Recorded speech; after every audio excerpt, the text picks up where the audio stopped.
എറണാകുളം അങ്കമാലി അതിരൂപതയിലെ കുർബാന വിഷയത്തിൽ വൈദികരുമായി നടത്തിയ ചർച്ചകളിൽ ഉരുത്തിരിഞ്ഞ ഫോർമുലയ്ക്ക് വിരുദ്ധമായി ഇടവകളിൽ കലാപത്തിന് ആഹ്വാനം ചെയ്യുന്ന സർക്കുലർ തള്ളിക്കളഞ്ഞു. പറവൂർ ഫൊറോനയിലെ എല്ലാ പള്ളികളിലും ജനാഭിമുഖ കുർബാന തന്നെ തുടരുമെന്ന് പറവൂർ ഫൊറോന അൽമായ വൈദിക കൺവെൻഷനിൽ പ്രസ്താവിച്ചു. തുരുത്തിപ്പുറം സെന്റ് ലൂയിസ് ഹാളിൽ നടന്ന അൽമായ മുന്നേറ്റം കൺവെൻഷൻ അതിരൂപത വൈദിക സമിതി സെക്രട്ടറി ഫാദർ കുര്യാക്കോസ് മുണ്ടാടൻ ഉദ്ഘാടനം ചെയ്തു.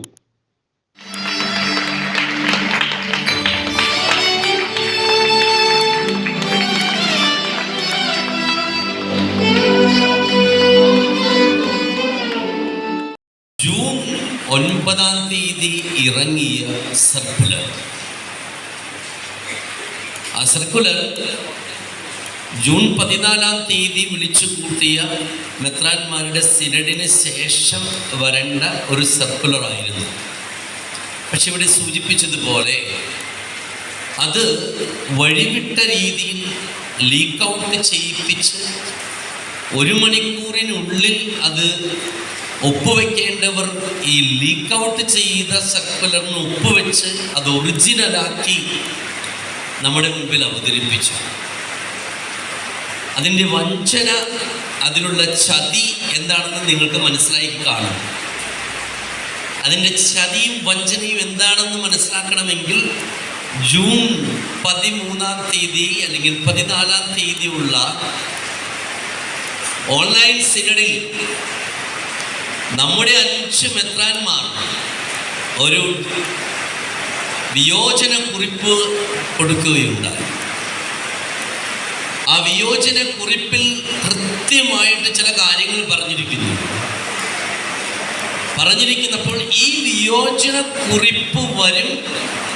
ഇങ്ങനെ ഒരു വിയോജന കുറിപ്പ് ഓൺലൈൻ സിനഡിൽ ജൂൺ 14-ാം തീയതി വന്നാൽ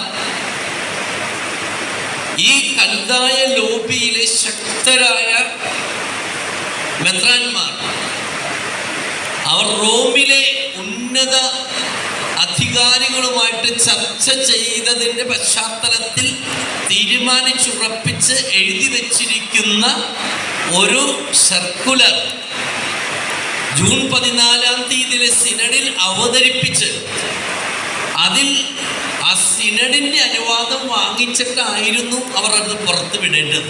കാരണം പരിശുദ്ധ ഫ്രാൻസിസ് മാർപ്പാപ്പ മെയ് 13-ാം തീയതി വളരെ കൃത്യമായിട്ടൊരു കാര്യം പറഞ്ഞു.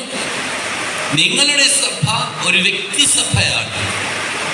നിങ്ങളുടെ ഒരു വ്യക്തിസഭയിൽ ആരാധനാക്രമത്തെ സംബന്ധിച്ചിടത്തോളം തീരുമാനമെടുക്കേണ്ടത് മാർപ്പാപ്പയല്ല, അത് നിങ്ങളുടെ സിനഡാണ് തീരുമാനിക്കേണ്ടത്. അതുകൊണ്ട് ആ സിനഡിനെ മറികടക്കാൻ ഞാൻ ആളല്ല, എനിക്ക് നിങ്ങളെ സഹായിക്കാമെന്ന് മാത്രമേ ഉള്ളൂ. അതുകൊണ്ട് നിങ്ങൾ തീരുമാനമെടുത്തോളൂ. പക്ഷെ തീരുമാനമെടുക്കുമ്പോൾ ആ തീരുമാനത്തിൽ ഉൾക്കൊള്ളുന്നവരെ അതിൽ ഉൾച്ചേർത്ത് അവരുമായി ചർച്ച ചെയ്യണമെന്നും നിങ്ങൾ സുവിശേഷ മൂല്യങ്ങൾക്കനുസരിച്ച് വേണം തീരുമാനമെടുക്കണമെന്നും മാത്രവുമല്ല, ഒരു കുർബാനയുടെ അന്തസത്ത അത് എങ്ങനെ ഏത് രീതിയിൽ അർപ്പിക്കുന്നു എന്നതിലല്ല, അത് എത്ര ഫലവത്തായി എല്ലാവർക്കും കൂടി അർപ്പിക്കാൻ സാധിക്കും എന്നാണ് മാർപ്പാപ്പ പറഞ്ഞത്. ഫൊറോന കൺവീനർ പ്രകാശ് പി ജോൺ അധ്യക്ഷനായി. ആസ്ഥാനമായ സെയിന്റ് തോമസ് മൗണ്ടിൽ ഇരുന്നു കൊണ്ട് നമ്മളെ ഭരിക്കുന്നവർക്കും തെറ്റുകൾ പറ്റി എന്ന് അവർക്ക് സ്വയമേവ ബോധ്യമായി. എന്നിട്ടും അത് തിരിച്ചറിഞ്ഞ് തിരുത്താൻ തയ്യാറാകാതിരുന്നപ്പോൾ നമ്മുടെ ബഹുമാനപ്പെട്ട വൈദികരും നമ്മളും സ്നേഹബുദ്ധിയ ഉത്തരവാദിത്തപ്പെട്ടവരോട് ചോദിച്ചു, എന്തു പറ്റി, എന്തു സംഭവിച്ചു? നമുക്കിത് പുറം ലോകം അറിയുന്നതിന് മുന്നേ ഇത് തിരുത്തി നല്ല രീതിയിൽ ആരോഗ്യപരമായ രീതിയിൽ മുന്നോട്ട് പോയിക്കൂടെ?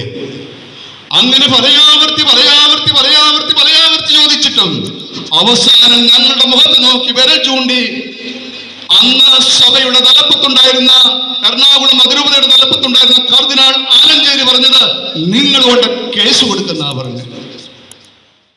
അതിരൂപത സെക്രട്ടറി പി ജയരാജ് വിഷയാവതരണം നടത്തി. Father Aji Puthiyaparambil, father Tom Mullanchira, father Jerry Njaliyath, അൽമായ മുന്നേറ്റം ഭാരവാഹികളായ Augustine Kolenchery, Sojan Vadakkanchery, doctor Geo Baby, MC Poly, Baiju Paulose, Sumi Kottakkal, Reena Nelson എന്നിവർ സംസാരിച്ചു. ഫൊറോനയിലെ 23 പള്ളികളിൽ നിന്നുള്ള പ്രതിനിധികൾ പങ്കെടുത്തു.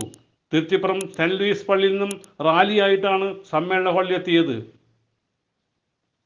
CJ Joy, city voice news bureau, north Paravur.